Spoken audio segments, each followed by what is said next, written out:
Il d'une n'a blessure fait du gars. aucun choix sportif depuis 10 ans ou 15 ans qu'il est Ah oui, c'est vrai professionnel. que le Real et Chelsea, c'est pas Aucun, des choses sportives. aucun. Il est parti du Real pour aller à Makashkala ou je sais pas Mais quoi. S'il avait voulu être un des meilleurs joueurs français, il aurait été depuis bien longtemps ce garçon. Alors il a après, un talent mais moi, je suis incommensurable. pas là.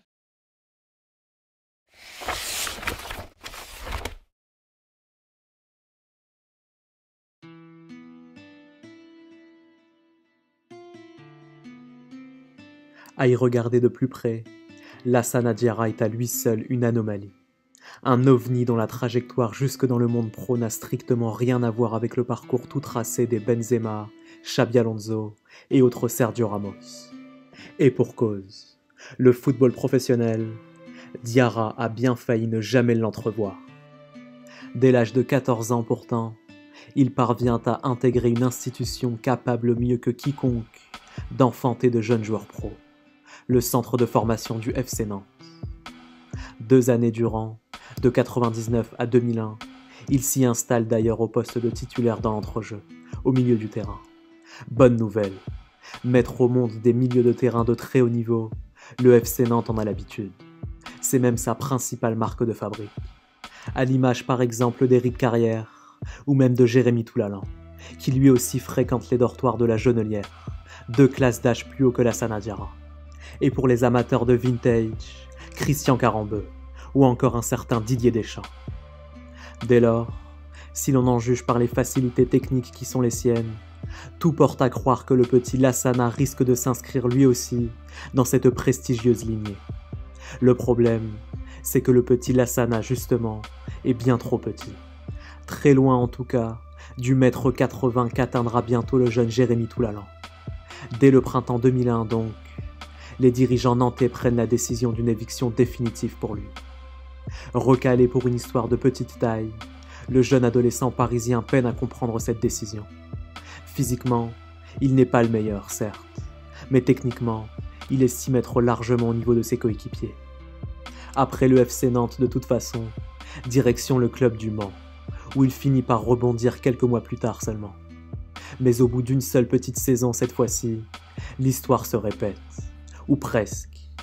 À leur nouveau milieu de terrain, les dirigeants manceaux n'ont pour le moment rien d'autre à proposer qu'un simple contrat amateur. Un contrat amateur ? Non, non et non. Il en est hors de question pour le jeune Diarra.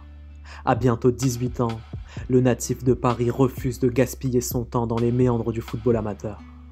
S'il souhaite le conserver, le club du Mans ne devra poser sur la table rien d'autre qu'un contrat professionnel. Un contrat pro ou rien du tout. Hélas pour Lassana Diarra, ce sera la seconde alternative. Ceci étant, au-delà de ce désaccord contractuel, c'est surtout la très forte personnalité du jeune milieu de terrain français qui interpelle les dirigeants manceaux. Quand il s'agit de négocier son avenir, Lassana Diarra n'a besoin de personne. Ou, pour le dire plus précisément, Lassana Diarra n'a personne sur qui compter. À l'époque, ses 2 parents, respectivement manutentionnaires et femmes de ménage, sont tout juste francophones, maliens de naissance, et n'ont pas véritablement les moyens d'intervenir dans la gestion de carrière de leur fils. D'autant qu'en plus de Lassana, ils ont à élever 6 autres enfants au total. Lassana Diarra, c'est en quelque sorte l'anti-Adrien Rabiot. Nulle Véronique dans son histoire. Pour l'anecdote, certains dirigeants manceaux avoueront un jour n'avoir jamais eu affaire, ni même croisé une seule fois monsieur et madame Diarra, l'année où leur fils a porté les couleurs du Mans. Quoi qu'il en soit, après Nantes et après Le Mans, retour à l'envoyeur pour Lassana, au quartier plus précisément, celui de son enfance, celui de Belleville, dans le 20e arrondissement parisien. Au regard de son parcours, ses chances d'accéder au monde pro sont alors quasiment nulles. Avec 2 évictions successives au compteur, à Nantes puis au Mans, Lassana Diarra a semble-t-il grillé toutes les cartouches de sa jeune carrière. Inutile d'espérer, à moins d'un improbable retournement de situation, plus aucune autre chance ne se présentera à lui. D'autant qu'en région parisienne, il est rapidement exposé à toutes les tentations d'argent facile qu'offrent les murs de son quartier. Des tentations auxquelles nombre de ses amis d'enfance ont déjà cédé depuis bien longtemps. Retenter sa chance, une énième fois, ou bien sombrer à son tour, Lassana Diarra doit choisir. La prise de décision va durer 1 an et demi au total. 18 mois durant lesquels l'ancien joueur du FC Nantes arrête purement et simplement la pratique du football, par simple dépit. Une pause qui est alors pour lui l'occasion de se forger une certitude. Non, Lassana Diarra ne lâchera pas l'affaire. Pas question pour lui de mal tourner. Il veut, il doit et il va s'en sortir. Par le football, d'une manière ou d'une autre. Via une séance de détection par exemple, organisée en région parisienne justement. En tribune, les recruteurs du Havre sont présents.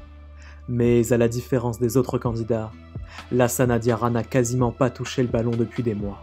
Statistiquement, ses chances de l'emporter sont très minces, à la limite de l'anorexie.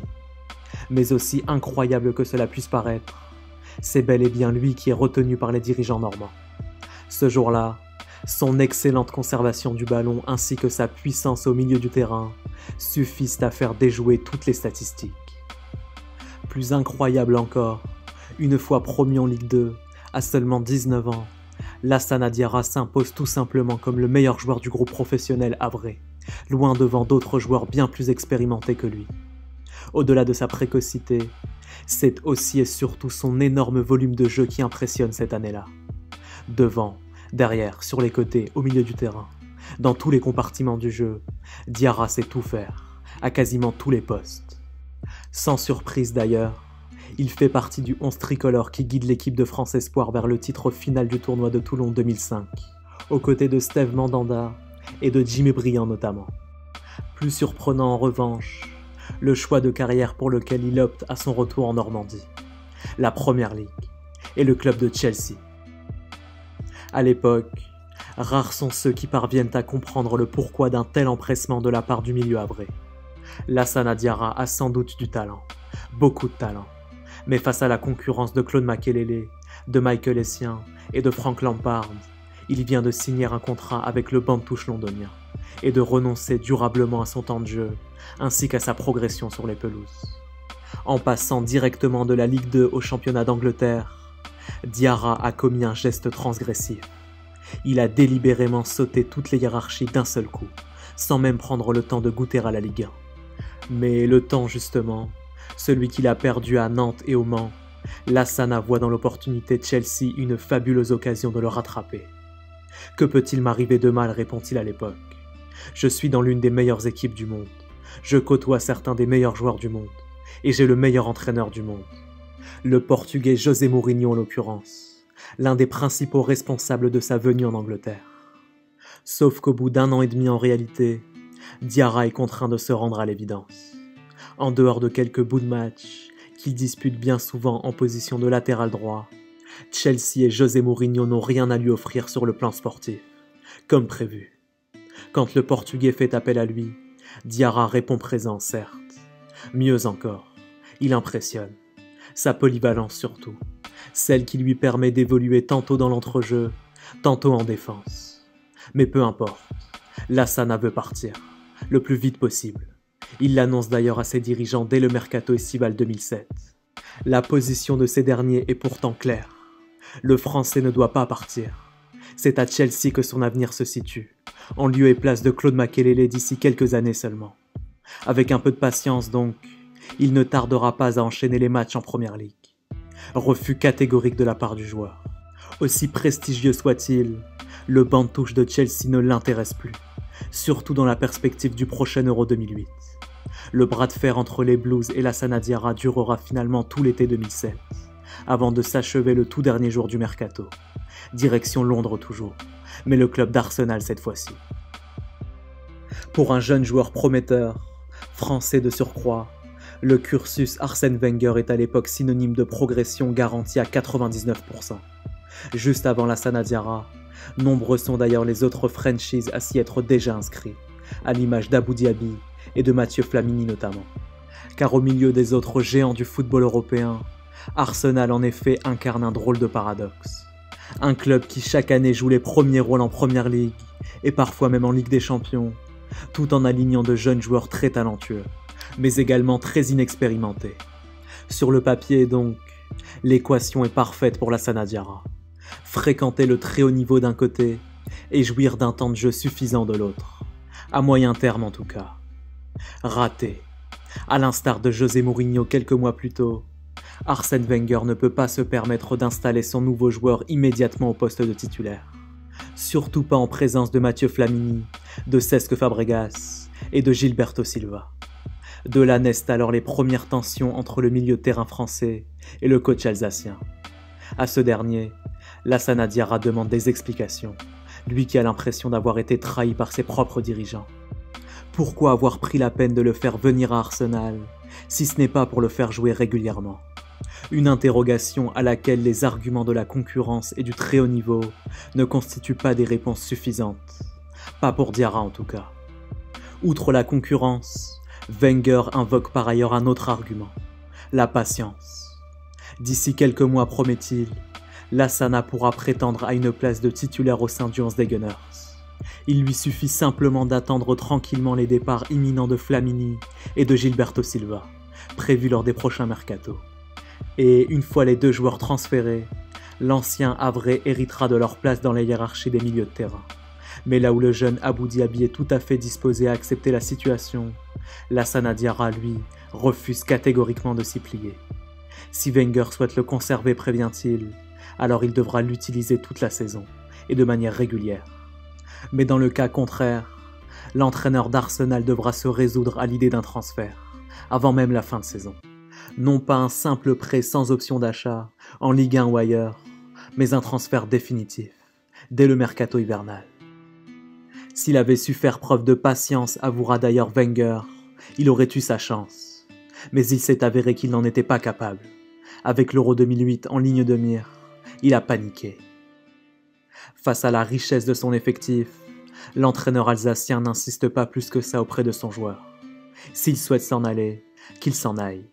Abou Diaby et le jeune Denilson feront tout aussi bien l'affaire. Malgré tout, l'épisode Arsenal laissera des traces entre Diarra et Wenger, à tel point qu'un jour, l'ancien Havrais attaquera publiquement son ancien coach. Je n'ai rien appris avec Wenger. Il m'a simplement appris à douter de tout. La relation que j'ai eue avec lui n'a pas été bonne. Il ne m'a jamais parlé, jusqu'à ce que je lui dise que je m'en allais. Il parlait avec les autres, mais avec moi, non. Il faut par ailleurs préciser qu'encore aujourd'hui subsistent certaines zones d'ombre quant aux raisons précises de la rancœur de Diarra à l'encontre des dirigeants d'Arsenal. Des zones d'ombre qu'un jour, l'un de ses proches évoquera en ces termes. Quand on vient des quartiers populaires, ce genre de traquenard ne se pardonne pas.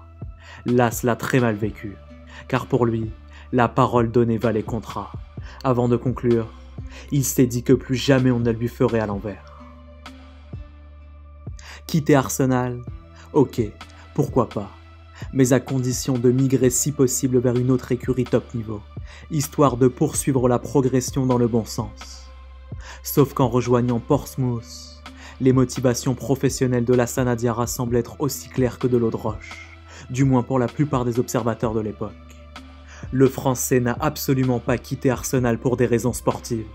Seul l'argent l'intéressait en réalité, et le contrat à 2,5 millions d'euros annuels qui lui a été proposé à Portsmouth. Une conviction renforcée par les premières explications du joueur, à la presse française. Mon choix peut choquer, admet-il, mais l'Angleterre était ma priorité, car en France, on ne peut pas me payer. Au fond, les critiques dont il fait l'objet et la réputation de mercenaire que certains commencent à lui attribuer, Lassana Diarra n'en a strictement rien à faire. Si des gens pensent que c'est fini pour moi, rétorque-t-il à l'époque, alors ils me connaissent très mal. En signant à Portsmouth, en effet, il n'est allé chercher rien d'autre que du temps de jeu, et la possibilité pour lui de faire ses preuves, et de montrer à toute l'Europe ce dont il est réellement capable, même dans un petit club d'Angleterre. Et en à peine quelques semaines sous ses nouvelles couleurs, force est d'admettre que Diarra met tout le monde d'accord au poste de numéro 6, même en équipe de France, où il finit par être retenu par Raymond Domenech pour l'Euro 2008, en doublure de Claude Makélélé sur le banc de touche. À la surprise générale, Lassana Diarra, le supposé mercenaire, a remporté son pari. Tel un caméléon, il est parvenu à s'adapter sans problème à un environnement totalement nouveau pour lui. Harry Redknapp, son entraîneur à Portsmouth, se souvient. C'était un footballeur fantastique, l'un des meilleurs avec qui j'ai travaillé, sans aucun doute. Un joueur de classe mondiale, Même quand on jouait contre Chelsea, Manchester United ou n'importe qui, c'était vraiment le top niveau. Or, si Lassana Diarra est un joueur de top niveau, alors il doit rejoindre à son tour un club de top niveau. Ce sera le Real Madrid, dès le mercato hivernal 2009. À son arrivée en Espagne, l'international français est unanimement considéré comme le digne successeur de Claude Makélélé devant la défense. Il faut dire qu'entre les deux joueurs, la comparaison est plus que troublante. Même poste, même club, même nationalité, même taille, et surtout, même énergie débordante sur le terrain. Pour Lassana Diarra, le mot fatigue n'existe pas quand il s'agit de courir d'un bout à l'autre du terrain. Le mot intimidation non plus. Là où certains joueurs ont souvent besoin de plusieurs mois, voire d'une saison entière pour s'adapter à l'environnement très tendu qui règne autour du Real Madrid, le caméléon Lassana Diarra ne met que quelques semaines à s'y intégrer. Peu importe l'ambiance survoltée du stade Bernabéu, et peu importe la pression médiatique, l'ancien Havré n'a pas signé dans l'un des plus grands clubs du monde pour y être intimidé, mais pour s'y imposer. Rapidement d'ailleurs, il se porte volontaire pour porter le prestigieux numéro 10 sur le dos, celui des Clarence Seedorf et des Luis Figo.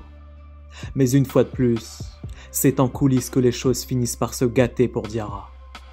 Malgré ses bonnes performances sur le terrain en effet, certains dirigeants madrilènes cherchent à se séparer de lui dès le mercato 2010, jusqu'à l'arrivée de José Mourinho en tout cas, qui exige alors aussitôt sa présence dans l'effectif, pour la saison à venir. L'entraîneur portugais n'a pas oublié le jeune joueur prometteur qu'était l'ancien Havré lors de son passage à Chelsea. Le problème, c'est qu'en plus de Diarra, Mourinho prend la peine de faire venir Sami Khedira au poste de numéro 6. Une concurrence fatale pour l'international français, contraint de chauffer le banc de touche à plusieurs reprises. Juin 2011 donc, Diarra annonce publiquement ses envies de départ pour la saison prochaine. Pourtant, l'entraîneur madrilène prend la peine de convoquer le joueur pour le stage de pré-saison, comme pour signifier qu'il compte sur lui en réalité. Une convocation que Laz refuse catégoriquement. Il n'a pas oublié les mésaventures Chelsea et Arsenal. Aussi, pas une seule seconde ne croit-il aux promesses de son entraîneur. Par SMS, un échange surréaliste a même lieu entre les deux hommes, aux frontières de l'altercation verbale et de l'ironie. À son joueur, Mourinho lance un avertissement. « Je ne vais pas te vendre pour moins de 20 millions d'euros, lui écrit-il.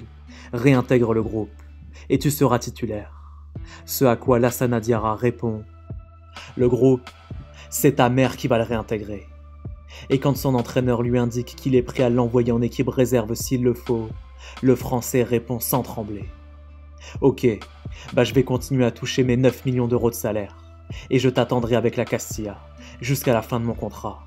Comme ça, je pourrai partir libre. Rappelle-toi de ce que j'ai fait à Chelsea. Je suis resté des semaines sans jouer, et finalement, vous aviez dû me transférer à Arsenal. J'avais 20 ans. Là, j'en ai 26. Donc imagine ce que je peux faire aujourd'hui. » Pour l'anecdote, le Français héritera dans les vestiaires madrilènes d'un drôle de surnom, Anti-Système, en référence à sa très forte personnalité, capable de défier frontalement l'autorité de Mourinho. C'est finalement lors du mercato estival 2012 que le madrilène quittera définitivement le Real, pour une destination bien différente cette fois-ci, et même carrément délirante pour certains. Le mystérieux club de Landzi Makashkala, au fin fond du Daghestan, à des milliers de kilomètres du très haut niveau. Délirante d'un point de vue sportif, mais pas d'un point de vue économique bien sûr. Avec un salaire estimé à 5 millions d'euros annuels, Lassana Diarra devient en Russie l'un des joueurs français les mieux payés au monde. De quoi susciter une certaine déception dans l'Hexagone, surtout pour les supporters français qui se souviennent encore de ses bonnes apparitions avec le Real. Un club exotique. C'est d'ailleurs l'expression consacrée par Didier Deschamps, le tout nouveau sélectionneur des Bleus en 2012, au moment d'évoquer cet étonnant choix de carrière. Et sans doute également un moyen pour lui de justifier indirectement les nombreuses absences à venir de Lassana Diarra en équipe de France. Le problème pour ce dernier, c'est qu'avec ou sans club exotique, sa présence dans la liste des Bleus s'est faite de plus en plus rare depuis 2010. Même sous les couleurs du Real Madrid, il se voit régulièrement snobé par Laurent Blanc. Une mise à l'écart qui, selon lui, s'explique d'abord par des raisons personnelles, beaucoup plus que sportives. Raymond Domenech se souvient-il? C'est celui qui m'a lancé en bleu. Je l'ai d'ailleurs remercié médiatiquement, mais ça n'a pas plu à son successeur, qui pensait que j'étais un pro-Domenech. Sans oublier au passage de jeter le discrédit sur la légitimité de certaines autres convocations de Laurent Blanc. Ce qui m'énerve le plus, précise-t-il à l'époque, c'était de voir les passe-droits que certains ont eus en équipe de France, alors qu'ils évoluaient en Ligue 1. En allusion sans doute aux nombreuses sélections dont a fait l'objet le Lyonnais Yoann Gourcuff, et ce malgré des performances plus que douteuses en club. Les clubs exotiques en tout cas, Diarra est bien décidé à ne plus les fréquenter. Ni l'Anzy Makachkala, ni même le Lokomotiv Moscou, où il évolue une année durant. Lors du mercato hivernal 2015, 6 mois après la résiliation de son contrat, sa signature à l'Inter est quasiment bouclée. Du moins le pense-t-il à cette époque. Mais, ironie de l'histoire, ce sont finalement les clubs et les destinations exotiques qui auront raison du transfert. Lassana Diarra ne signera jamais à l'Inter en réalité. Car pour avoir prétendument cassé son contrat de manière unilatérale, sans l'accord du Lokomotiv Moscou, la FIFA lui interdit bonnement et simplement la pratique du football, pour une saison entière, de 2014 à 2015. De quoi ajouter à son CV de footballeur un trou supplémentaire. Un trou qui sera finalement comblé par l'Olympique de Marseille de Vincent Labrune, un an plus tard. L'occasion pour le caméléon Lassana Diarra de montrer à la France tout entière les monstrueuses capacités d'adaptation qui sont les siennes. Tout droit sorti d'une longue période de chômage, il s'impose immédiatement comme l'un des meilleurs joueurs du championnat français à son poste, sans avoir à forcer son talent. Alors en bon pragmatique, Didier Deschamps n'a d'autre choix que de refaire appel à lui en équipe de France, notamment dans l'optique du prochain Euro 2016. Malgré le terrible épisode du Bataclan, où décédera sa cousine, il continue malgré tout de répondre au présent. Avant qu'hélas, une blessure de dernière minute, comme en 2010, ne l'empêche d'y participer. Hasard ou non, cette blessure de trop interviendra quelques jours seulement après la confirmation par le tribunal arbitral du sport de son amende record de 10 millions d'euros, dans le cadre du litige qui l'opposait au Lokomotiv Moscou.